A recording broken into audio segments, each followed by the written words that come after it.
Hallelujah, hallelujah, hallelujah. Hallelujah. हम वचन की ओर चलते हैं। पिछले सप्ताह हमने देखा था कि यदि कोई मनुष्य परमेश्वर का मित्र बन जाता है तो वो क्या करता है बोल के हमने देखा था कि वो एक उत्सव के साथ परमेश्वर के सन्निधि में जाके अपनी प्रजा को या तो अपनी देश का पापों की क्षमा के लिए वो जरूर क्या करता है, प्रार्थना करता है। हालेलुया। दूसरा विशेषताएं के बारे में हम पढ़ेंगे। निर्गमन 34 अध्याय 29 और 30 वचन। Exodus chapter 29 chapter 34 verse 29 and 30 पढ़िए। जब मूसा साक्षी की दोनों तख्तियां हाथ में लिए हुए सीनै पर्वत से उतरा आता था, तब यहोवा के साथ बातें करने के कारण उसके चेहरे से किरणें निकल रही थी, परंतु वो ये नहीं जानता था कि उसके चेहरे से किरणें निकल रही हैं। देखिए, मूसा जो परमेश्वर का भक्त था, दास था या तो भविष्यवक्ता था, वो परमेश्वर से 40 दिन रात रहकर उनसे बातें करके जब वो नीचे आ रहा था, उनके हाथ में क्या था? दोनों तख्तियां थी जिसमें 10 आज्ञा लिखा हुआ था। फिर उसको उठा करके जब नीचे पर्वत से, सीनाई पर्वत से उतर के आया था, वचन में लिखा है उनके चेहरे से क्या निकल रहा था? किरणें निकल रहा था। किरण मतलब क्या है? जो सूर्य से निकलता किरण, उसको हम क्या नहीं कर सकते हैं, देख नहीं सकते हैं। वैसे ही एक मनुष्य, साधारण मनुष्य जब परमेश्वर के सन्निधि में दिन रात रह के उनसे बात करके जब नीचे उतर के आया था, उनके चेहरे से क्या निकल रहा था? किरणें निकल रही थी। और वचन में लिखा वो किरण निकल रहा है बोल के मूसा खुद ने क्या करता था? नहीं जानता था। वचन में लिखा परंतु वो ये नहीं जानता था कि उसके चेहरे से किरणों निकल रही है। एक परमेश्वर का जो दास है, जैसे मित्र बन जाता है, उनके साथ परमेश्वर का सन्निधि में रहता है, उनसे बातें करता है। वचन में लिखा उनके चेहरे से क्या निकल रहा था? किरणों निकल रहा। किरण, एक रोशनी, एक ज्योति, उजाला, एक साधारण मनुष्य।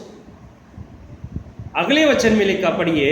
जब हारून और सब इस्राएलियों ने मूसा को देखा कि उसके चेहरे से किरणें निकलती है, तब वे उसके पास जाने से डर गए। देखिए, आरोन मूसा का बड़ा भाई था, वो भी मूसा के पास जाने के लिए क्या कर रहा था? डर रहा था। सिर्फ मूसा नहीं, सिर्फ आरोन नहीं है, पूरा इस्राएली प्रजा जब मूसा को देख रहे थे, पर्वत से उतर के आए थे, उनके चेहरे से जब किरणें निकल रही थी, सब डर गया।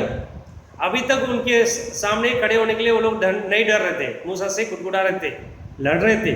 अब पीछे 2-3 अध्याय में देखेंगे तो जब से मिस्र देश से बाहर निकल के आए थे, ये लोग डरते नहीं थे मूसे के विरोध करते थे। लेकिन इस वचन में लिखा जब किरण उनके चेहरे से निकल रहा था, सभी इस्राएल प्रजा उनको देख क्या कर रहे हैं?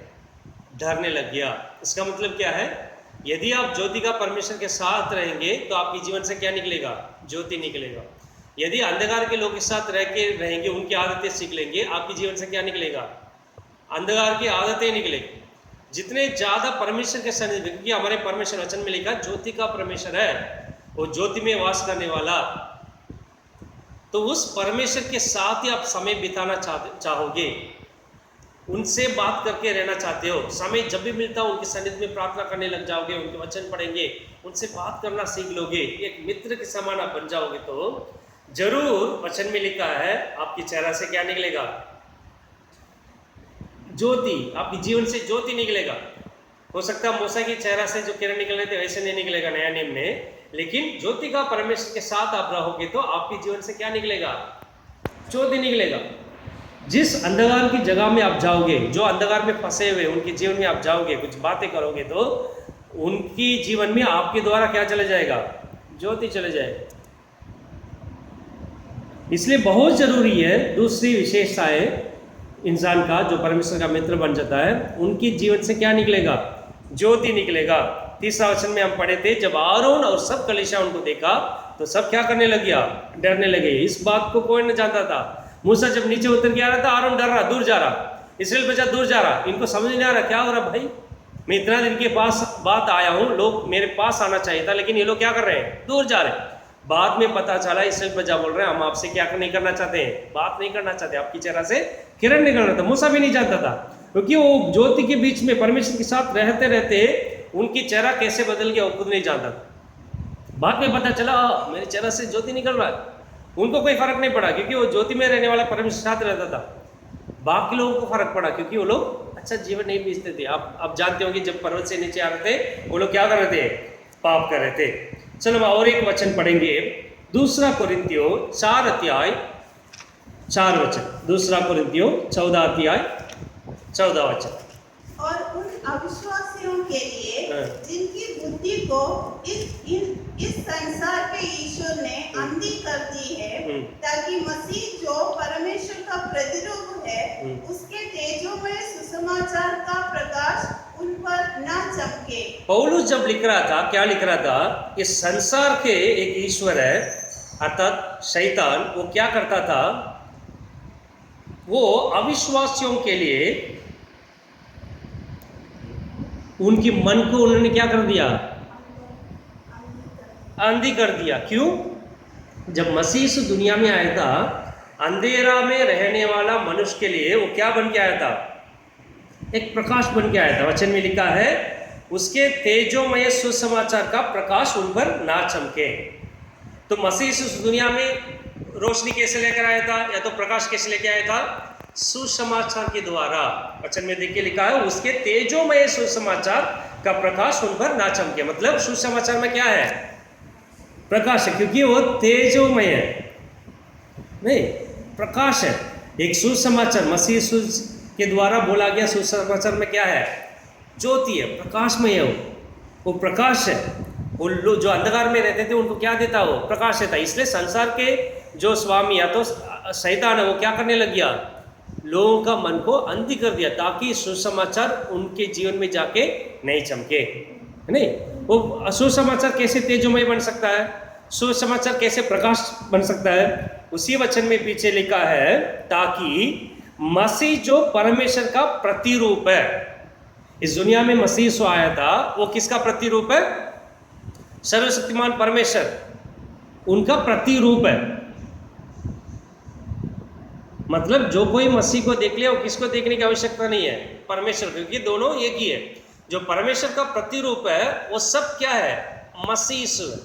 जो वचन में लिखा है ताकि मसीह जो परमेश्वर का प्रतिरूप है उसके तेजोमय सुसमाचार, हालेलुया। क्यों वो सुसमाचार तेजोमय बन जाता है, प्रकाश क्यों बन जाता है, क्योंकि वो किसके मुंह से निकला, मसीह के मुंह से निकला।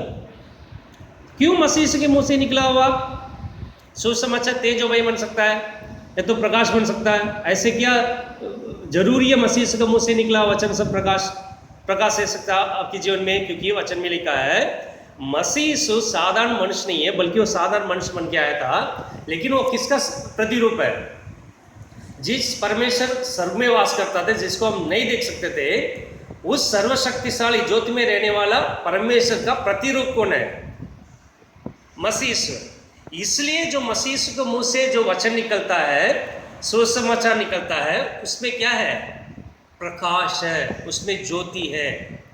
तो मसीह उस दुनिया में था, 2-3 बातें बहुत बोल के गया था लोगों को, नहीं ऐसे रहना वैसे रहना, वो सब में ज्योति है, वो सब आपके जीवन में प्रकाश दे सकता है, क्योंकि वो तेजोमय है। क्यों वो तेजोमय है, क्योंकि वो मसीह का मुंह से निकला। क्यों मसीह का मुंह से निकला वचन तेजोमय बन सकता है, हमारे जीवन में रोशनी दे सकता है, क्योंकि वो मसीह परमेश्वर का प्रतिरूप है। हालेलुया। इस चीज को ना समझे, इसलिए शैतान ने क्या कर दिया, लोगों का मन को आंधी कर दिया है।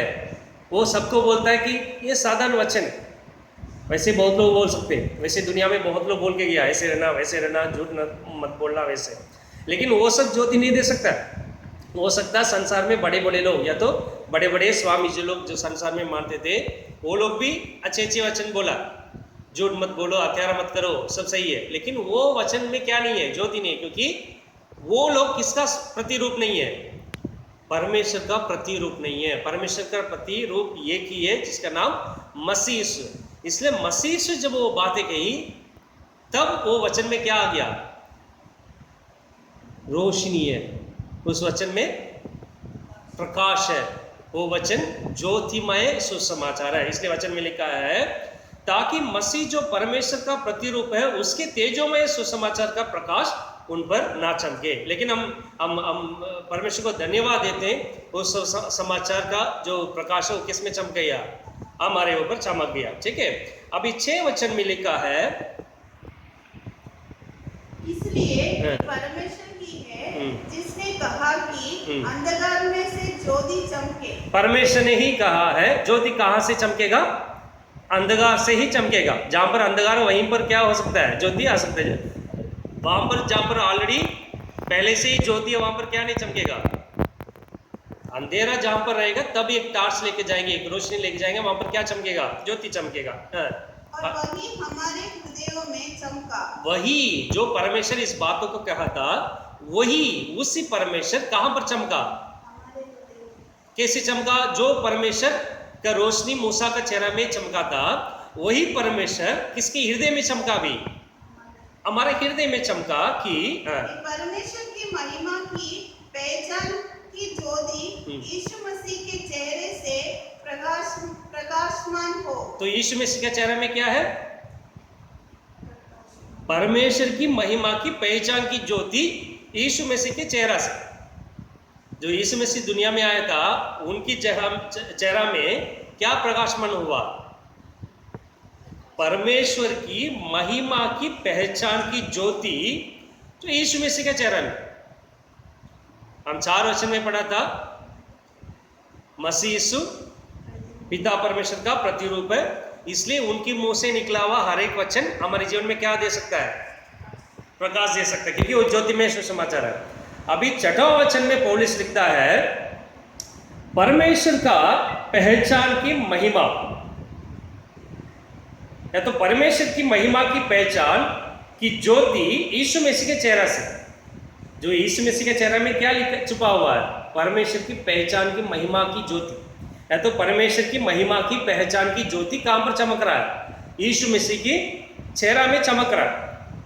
वो यीशु मसीह जब हमारा हृदय में चला गया तो जो परमेश्वर कहा था कि अंधकार से ज्योति हो, वो परमेश्वर कहां पर भी चमका, हमारा हृदय में चमका। हमारे हृदय में जब मसीह यीशु आता क्या हो जाता है, वो मसीह यीशु पिता परमेश्वर का महिमा की पहचान की ज्योति है।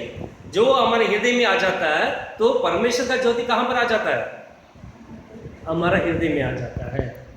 तो मसीह इस दुनिया में आके क्या किया, परमेश्वर का जो ना देखा परमेश्वर का महिमा की ज्योति को,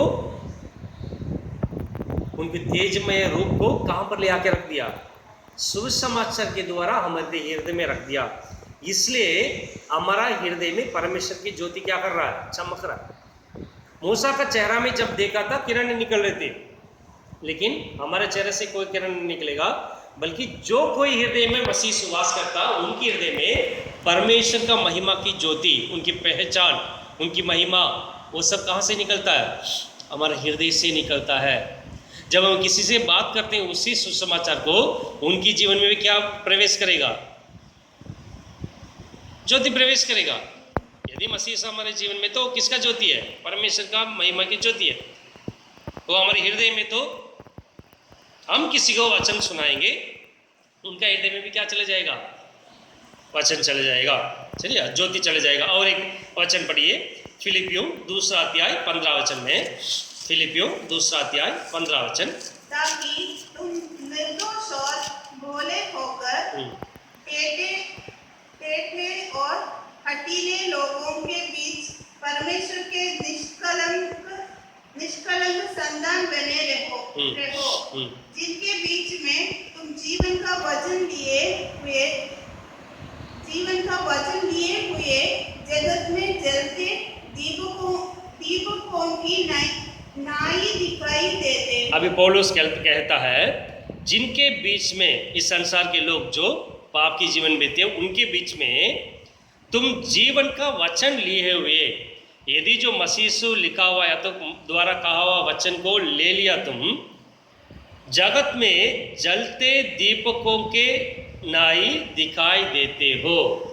यदि आपके पास वचन है तो संसार में इस अंधकार के लोगों के बीच में आप कैसे दिखाई दोगे, जलते हुए दीपकों के समान। यदि आपके पास जीवन की वचन नहीं है तो संसार में आप लोग कैसे दिखाई दोगे, एक साधारण व्यक्ति, एक साधारण लोग है, साधारण मनुष्य है। यदि मसीह यीशु के द्वारा दिए वचन को आप पकड़ के रखोगे, उस जीवन के वचन को लेके रखोगे, लिए हुए इस दुनिया में घूमोगे, तो आप कैसे बन जाओगे? जलते दीपकों के नाई, एक जलते हुए दीपक जैसा बन जाओगे। बाहर से कुछ नहीं दिखेगा मूसा के समान, लेकिन आपके पास मसीह यीशु के द्वारा लिखा हुआ कहा हुआ वचन को लेते हुए घूमेंगे, तो आप भी क्या है? पौलुस कहता है जलते हुए दीपक। आप किसके पास जाओगे तो जहाँ पर अंधेरा वहाँ पर आप ज्योति बन जाओगे। लोग जो अंधकार में आपके द्वारा कहाँ पर आ जाएंगे? ज्योति में आ जाएंगे, क्योंकि आपके अंदर कौन वास करता है? परमेश्वर का प्रतिरूप अर्थात मसीह यीशु आपके अंदर वास करता है। परमेश्वर का महिमा जो मसीह का चेहरा में, वो आपके अंदर वास करता है। इसलिए आपके अंदर क्या है? हृदय में परमेश्वर का ज्योति चमक रहा है। और उनके द्वारा बोला गया हर एक वचन को आप लेते हुए संसार में घूमोगे। इस पापों में पीड़ित लोगों के बीच में, या तो इस अंधकार में रहने वाला लोगों के बीच में आप क्या बन जाओगे? जलते हुए एक दीपकों के समान आप बन जाओगे। जहाँ पर भी अंधेरा, आप वहाँ पर जाओगे, लोग किस में आ जाएंगे? ज्योति में आ जाएंगे। ठीक है, अभी हम पढ़ेंगे दूसरा कोरिन्थियों 3 अध्याय 7 वचन में। दूसरा कोरिन्थियों 3 अध्याय 7वां वचन में, और यदि मृत्यु की ये वाचा जिसके अक्षर पत्थरों पर खोदे गए थे यहाँ तक तेजोमय हुई कि मूसा के मुंह पर के तेज के कारण जो गढ़ता भी जाता था, इसलिए उसके मुंह पर दृष्टि नहीं कर सकते थे। ठीक है, ये जो मूसा के चेहरों से तेज की किरण बढ़ती गई थी, पौलुस कहता वो सेवा भी कहाँ का सेवा है? मृत्यु के वाचा का सेवा है, संसार की सेवा है। क्योंकि मूसा भी मर गया, इस्राएल प्रजा भी मर गया, और वो लोग स्वर्ग की ओर नहीं चल रहे थे, एक दुनिया में कानान देश था उसके ओर चल रहे थे। इसलिए पौलुस कहता है वो जो सेवा किए थे जिसमें तेज की किरण मूसा का चेहरा में बढ़ते गया, वो भी कौन सा सेवा है? मृत्यु का वाचा की सेवा है। मृत्यु का वाचा है जो पत्थर में खोदे गए। यदि उनके चेहरा में इतना किरण निकल सकता, तो 8 वचन में लिखा, पढ़िए। तो आत्मा की वाचा और भी तेजोमय क्यों ना होगी? जो आत्मा की वाचा और भी तेजोमय क्यों नहीं होगी? वो मृत्यु का वाचा है, संसार का सेवा किया है ना, इस्राएल प्रजा को ले जाके संसार में एक देश में छोड़ा। लेकिन हम जो उससे बढ़कर आत्मा की वाचा परमेश्वर हमसे बांधा, हम जो सेवा कर रहे हैं वो मृत्यु का नहीं है, जीवन की सेवा है। संसार में कानान देश में पहुंचने के लिए सेवा नहीं कर रहे हैं, बल्कि कहां पर जाने की सेवा कर रहे हैं? स्वर्ग पहुंचने की सेवा कर रहे हैं। इसलिए पौलुस कहता है वो मृत्यु का वाचा है, हम जो कर रहे हैं आत्मा की वाचा है। यदि वो मृत्यु का वाचा का सेवा करने वाला मूसा का चेहरा से इतना किरण बढ़ सकता है, तो आत्मा की वाचा और भी तेजमय क्यों नहीं हो सकता? यदि हम उस सेवा में शामिल है, तो हमारे जीवन में क्यों इतना महिमा नहीं हो सकता, तेजमय क्यों नहीं हो सकता है? पौलुस कहता है आपके जीवन में वो तेज है। आप ये इंतजार मत करो कि आपकी चेहरा से किरण निकलेगा, लेकिन आपके अंदर जब सुसमाचार आ गया, मसीह आ गया, तो आपके जीवन में क्या चमक रहा है? ज्योति चमक रहा है। उससे भी बढ़कर, मूसा जो सेवा किया उससे भी बढ़कर बड़ा तेजमय कहाँ से चमक रहा है? आपके जीवन में चमक रहा है। 13 वचन में पढ़िए 13। और मूसा की नाई नहीं जिसने अपने मुंह पर पर्दा डाला था, ताकि इस्राएली उस कटने वाली वस्तु के अंत को न देखे। नहीं, मूसा का समान नहीं, क्योंकि मूसा जब नीचे आया था क्या चेहरा में किया? उनके चेहरा ढक किया। इस्राएल प्रजा बोल रहे हैं हम आपका चेहरा नहीं देखेंगे, ढक लो। हम उसकी समान सेवा नहीं कर रहे जो मृत्यु का वाचा है, बल्कि आत्मा की वाचा परमेश्वर से हमसे बांधा है, उससे भी बड़ा तेजमय कहाँ पर है? हमारे जीवन में है। 14 वचन में लिखा, परंतु मतिमंद हो गए, क्योंकि आज तक पुराने नियम के पढ़ते समय उनके हृदयों पर वही पर्दा पड़ा रहता है, पर वो मसीह में उड़ जाता है। वो लोग पुराने में जो पालन करते हैं, उनके मन में क्या पड़ा रहता है? वो पर्दा अभी भी है। लेकिन मसीह के द्वारा वो पर्दा क्या हो गया, उठ गया। अभी हमारे जीवन में ज्योति चमक रहा है, उसको पर्दा से ढकने की आवश्यकता नहीं है, बल्कि जो मृत्यु का वाचा जो मूसा ने सेवा किया था, उनकी चेहरा से किरण निकला, लेकिन उनकी चेहरा क्या करना पड़ा, ढकना पड़ा। हमारे साथ परमेश्वर ने आत्मा की वाचा बांधा, मसीह यीशु उस पर्दा क्या कर दिया, हटा दिया। हो सकता है लोग जब हमको देखते हैं हमारे चेहरे से किरण नहीं निकलेगा, लेकिन जिसके जीवन में परमेश्वर का वचन है, जो परमेश्वर का वचन लिए हुए घूम रहा है, जिसके जीवन में परमेश्वर के द्वारा बोला गया सुसमाचार है, जिसके जीवन में यीशु मसीह वास करता है, उनके जीवन में सबसे ज्यादा ज्योति है। वो तेजोमय इंसान बन जाता है, क्योंकि वो मसीह यीशु जो परमेश्वर का प्रतिरूप है, कहाँ वास करता है, हमारे जीवन में वास करता है। उनकी मुंह से निकला हुआ सुसमाचार तेजोमय बन जाता है। परमेश्वर का महिमा जो मसीह का चेहरा में, वो कहाँ पर वास करता है, हमारे जीवन में वास करता है। इसलिए हम क्या बन जाते हैं, एक ज्योति का पात्र बन जाते हैं। उनके वचन लिए हुए हम दुनिया में घूमेंगे तो हम क्या बन जाते हैं, दुनिया में जलते हुए दीपक के समान बन जाते हैं। अभी पर्दा हट गया, इसलिए हमको ढकने की जरूरत नहीं है। मूसा जो मृत्यु का वाचा बांधा था उनसे परमेश्वर, वो संसार का है, इसलिए मुंह ढकना पड़ा। लेकिन उससे अधिक परमेश्वर से आत्मा का वाचा बांधा, इसलिए मसीह से वो पर्दा क्या कर दिया, हटा दिया। लेकिन विश्वास कीजिए, हम मूसा से ज्यादा चमकने वाले, जलते हुए दीपक के समान हम घूमते हैं, क्योंकि हमारे पास क्या है, परमेश्वर का प्रतिरूप अर्थात मसीह हम में वास करता है। उनके सुसमाचार हमारे अंदर है, और उनके वचन भी कहाँ पर है, हमारे अंदर है। इसलिए हम क्या है, जलता हुआ एक दीपक, हम जलना चाहिए दुनिया में। इसलिए मत्ती में लिखा, आप संसार की क्या हो, ज्योति हो। आप ऐसे अच्छे काम करो जिसके द्वारा आपकी ज्योति लोगों के सामने चमके, ताकि आपकी कर्मों को देखे लोग किसका महिमा दे, हम संसार की ज्योति है। मसीह ने ऐसे नहीं कह दिया, सचमुच हमको परमेश्वर का एक दीपक बनाया, एक ज्योति बनाया, जिस परमेश्वर को हम नहीं देख सकते थे। यदि मूसा का संसार की सेवा के मूसा का चेहरा इतना चमक सकता, तो हम जीवित परमेश्वर का सेवा करते हैं। हम इस दुनिया का कानान में पहुंचाने के लिए लोगों को नहीं ले जाते हैं, हम स्वर्ग में जो कानान है उनको वहां पर पहुंचाने के लिए लोगों को लेके जाते हैं। उससे बड़ा काम हम करते हैं। इसलिए हम क्या है, मूसा से 100 गुना अधिक जलने वाले लोग हैं। मसीह यीशु हमारे अंदर वास करता। हम संसार में क्या बनना चाहिए, संसार की ज्योति है। संसार के लोगों को अगर ज्योति चाहिए, उजाला चाहिए, तो किसके पास ही आना पड़ेगा, मसीह यीशु के पास ही आना पड़ेगा। वो मसीह यीशु कहाँ पर वास करता है, एक छोटा मनुष्य हम लोग के अंदर क्यों क्या करता है, वो वास करता है नहीं। यदि आप परमेश्वर का मित्र बनोगे, तभी ये सब आपके द्वारा क्या करेगा, निकलेगा। सिर्फ परमेश्वर को एक क्या करते, एक मतलब आपकी ज़रूरत के लिए परमेश्वर को खोजोगे, आपके जीवन से क्या नहीं निकलेगा। सिर्फ संडे जाओगे, कभी प्रेयर मीटिंग में तो चले जाओगे, चलो मैं ऑफरिंग से देता हूँ, टैक्स से देता हूँ, इसी के लिए आप परमेश्वर को खोजोगे। आप कभी दुनिया में क्या बन नहीं सकते हो, ज्योति नहीं बन सकते हो। आपकी रिश्ता मूसा के समान होना चाहिए।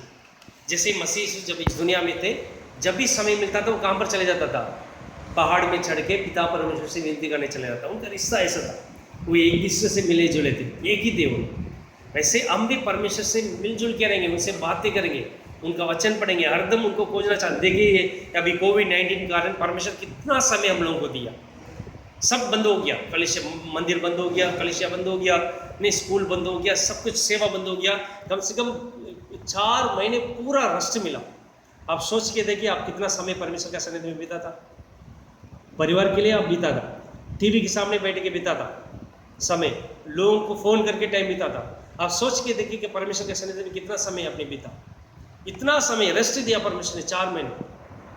यदि परमेश्वर का सानिध्य में रह के उनसे बात करके समय बिताए होंगे, तो आप महसूस कर सकते हैं कि आप क्या बन गया, परमेश्वर का एक मित्र बन गया। परमेश्वर का मित्र जो कोई है, वो परमेश्वर का वचन को लेके क्या करेगा, घूमेगा, उनमें अंदर परमेश्वर वास करेगा।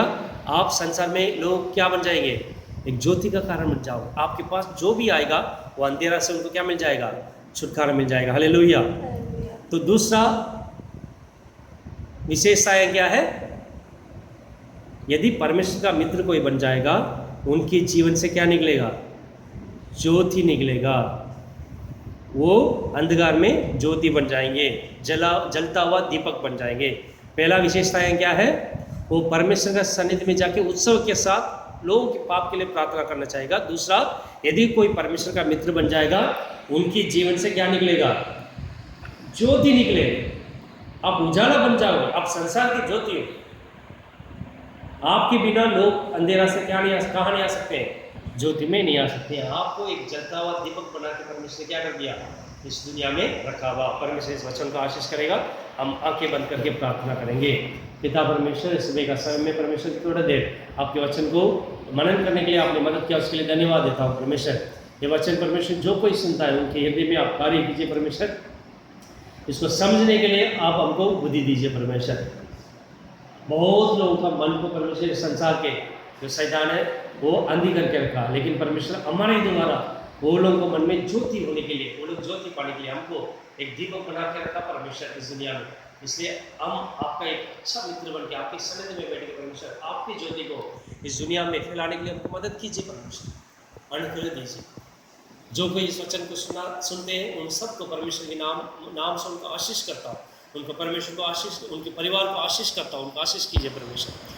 सभी आदर मान महिमा सिर्फ आपको ही देता हूँ। ये सब मसीह इसके नाम से मानते हैं, सुनिए और ग्रहण कीजिए। आमीन। Hallelujah, hallelujah, hallelujah, hallelujah.